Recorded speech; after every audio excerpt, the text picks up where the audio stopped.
अस्सलाम वालेकुम, my name is advocate मन्ना शरीफ मिर्ज़ा और आज मैं जिस वाले से इन्फॉर्मेशन आप लोगों के साथ शेयर करने वाली हूँ वो इन्फॉर्मेशन कुछ इस वाले से है कि अगर कोई प्राइवेट सोसाइटी आपकी प्रॉपर्टी के ऊपर कब्जा कर लेती है तो आप किस तरह अपनी प्रॉपर्टी वापस ले सकते हैं। तो इस वाले से इन्फॉर्मेशन मैं आज आप लोगों के साथ शेयर करूँगी। ठीक है, सबसे पहले नंबर पे ये कि आपने अपनी मलकियत का फ़र्द लेना है। अगर फॉर एग्जांपल कि आपकी प्रॉपर्टी के ऊपर किसी प्राइवेट हाउसिंग सोसाइटी ने कब्जा कर लिया है तो आपने अपनी प्रॉपर्टी वापस लेनी है। ठीक है, या आप चाहते हैं कि आपके साथ बैठ के टेबल टॉक की जाए तो सबसे पहले आपने अपनी प्रॉपर्टी का फ़र्द मलकियत लेना है। ठीक है, फ़र्द मलकियत अगर तो आपका जो आपकी प्रॉपर्टी है वो पटवारी हलके के अंदर आ रही है, ठीक है, उसके ज़ेरे असर है, तो आपने पटवारी के पास जाके वहाँ से फ़र्द मलकियत हासिल करना है।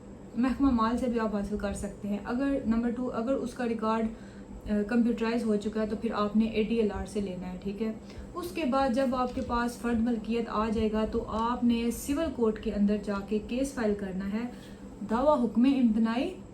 ठीक है, आपने ये केस जब फाइल करना है सिविल कोर्ट के अंदर तो सिविल कोर्ट दावा हुक्म इम्तनाई दवामी वाता की थी, मतलब कि स्टे भी साथ में लेना है। ठीक है, आपको फौरी तौर पे स्टे ग्रांट हो जाएगा।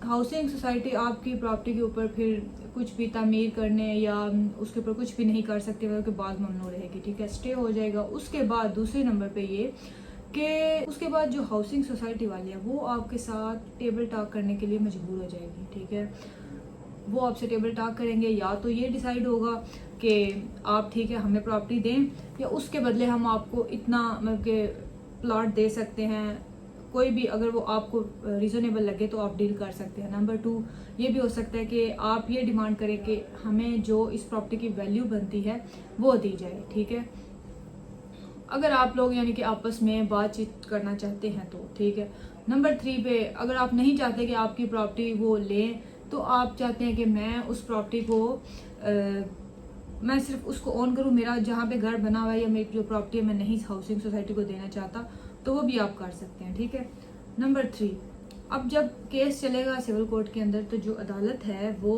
मैप तलब करेगी।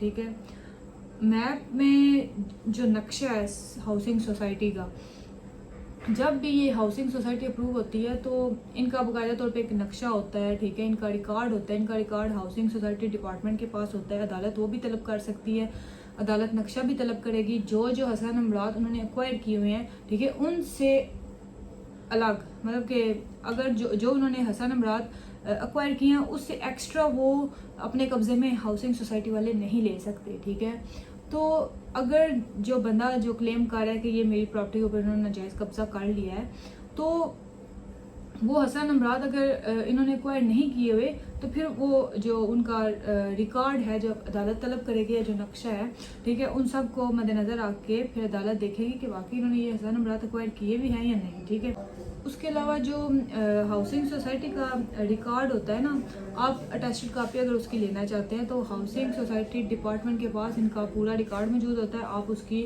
अटेस्टेड कापी भी निकलवा सकते हैं, ले सकते हैं। अब ये भी क्वेश्चन राइज होता है कि जो हाउसिंग सोसाइटी के पार्क्स होते हैं, ठीक है, स्कूल हो गए या मस्जिद हो गई या जो रास्ते हैं, ठीक है, वो हो गए, तो वो किसकी ऑनरशिप में आएंगे, वो किसके नाम पे होते हैं? क्या पब्लिक जो आम है या सिर्फ हाउसिंग सोसाइटी वाले ही जा सकते हैं या पब्लिक भी जा सकती है, या वो रास्ते हाउसिंग सोसाइटी की मलकियत होते हैं या वो चीज़ें हाउसिंग सोसाइटी के ज़रिए असर होती है? तो इस वाले से ये है कि जब भी हाउसिंग सोसाइटी अप्रूव होती है इनका बाकायदा तौर पे कानून मौजूद है, इनके रूल्स हैं, इनके इसका नाम है Punjab private housing scheme rules 2022।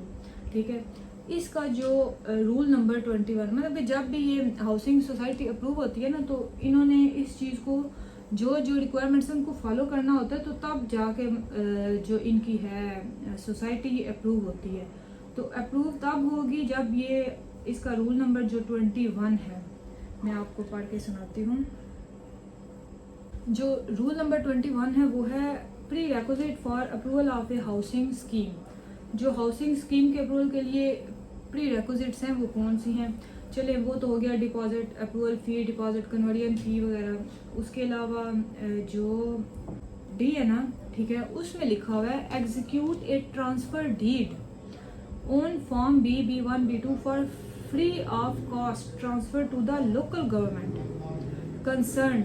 जो मुतलका लोकल गवर्नमेंट है इन्होंने एग्जीक्यूट करनी है ट्रांसफर डीड किस चीज़ की, in the office of sub registrar the total area reserve for roads, parks, open spaces, sports facilities, playground, graveyard, parking, green strips, solid waste management and such other services, and 50% area of minimum limit of public building sites excluding the area of mosque or workshops।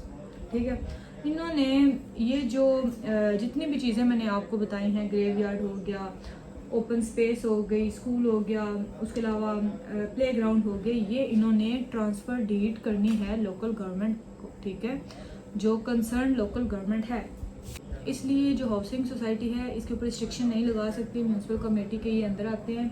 ठीक हो गया, इन्होंने मतलब कि word use किया concern local government. ठीक है, तो जो मुतलका लोकल गवर्नमेंट है जो भी डिस्ट्रिक्ट की है उसके ज़रिए असर ये चीज़ आती है। ठीक है, तो ये जो ठीक है कि सोसाइटी के अंदर ये होती हैं लेकिन इनके ऊपर रिस्ट्रिक्शंस नहीं लगा सकते। ठीक है, तो ये था आज का टॉपिक कि अगर हाउसिंग सोसाइटी वाले आपकी प्रॉपर्टी के ऊपर नाजायज़ कब्जा कर लेते हैं तो आपने फिर क्या डिफेंस लेना है, आपने कौन सी कोर्ट में, सिविल कोर्ट में केस फाइल करना है, स्टे लेना है। जब स्टे लेंगे तो वो फिर आपके साथ टेबल टॉक करने पे मजबूर होंगे, फिर आपने जो भी उनके साथ करना है आपस में डील करनी है, या आप चाहते हैं कि आपकी प्रॉपर्टी जो है वो ना लें, तो ये आपके ऊपर डिपेंड करता है, लेकिन आपने सिविल कोर्ट के अंदर केस फाइल करना है। ठीक हो गया, तो इस वाले से मज़ीद में आपको ये जो हर चीज़ का ना कानून बना हुआ है। ठीक है, हम लोग क्या करते हैं कि हम कानून को नहीं पढ़ते, हमें नहीं पता होता। अब ये जो मैंने आपको बताया पंजाब प्राइवेट हाउसिंग स्कीम का, ये पूरा इनका